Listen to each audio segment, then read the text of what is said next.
Vous ne parlez jamais de la Haute-Savoie. L'indemnité de résidence dont Madame Duby-Muller dit depuis 10 ans qu'elle va mettre en place sera réellement mise en place. Le fait qu'elle ne puisse pas le mettre en place, ça montre bien, c'est bien l'illustration que toute seule, elle ne peut rien faire puisque son parti ne le souhaite pas, tout simplement. Moi, je continuerai de défendre le fait d'avoir une prime de vie chère. Elle est possible dans certains départements. Elle n'a toujours pas été actualisée s'agissant de la Haute-Savoie, alors qu'aujourd'hui, on a un vrai retard et de plus en plus de difficultés de recrutement et de fidélisation. Ça fait 10 ans que vous essayez d'avoir l'indemnité de résidence. Pourquoi vous voulez faire des promesses? On sait très bien que vous ne les tiendrez pas. Alors, vous ne parlez jamais de la Haute-Savoie.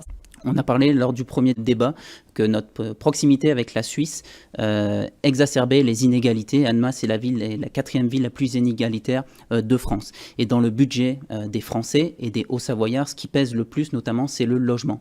Le programme de la NUPES, c'est celui qui propose un encadrement réel des loyers, avec des loyers à la baisse là où il y a beaucoup de tensions. Donc on va encadrer ces loyers pour faire baisser la pression financière. Une fois en place, cet encadrement des loyers va favoriser largement les habitants de la 4e circonscription.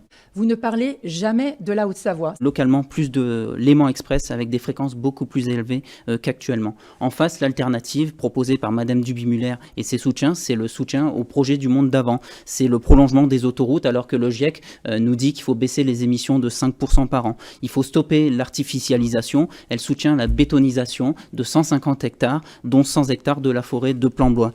Et je continuerai à porter les enjeux spécifiques de notre territoire et en particulier les enjeux transfrontaliers. Vous n'en avez pas dit un mot. Depuis 10 ans que vous êtes là, on s'assoit sur 350 millions d'argent public parce qu'on n'a pas renégocié les accords de rétrocession des fonds Genevois. Ça, c'est de l'argent qui pourrait servir à baisser le prix des transports en commun parce qu'aujourd'hui, un Annemasse-Annecy, c'est 22 € l'aller-retour. Donc la réalité, c'est que les gens vont continuer de prendre la voiture.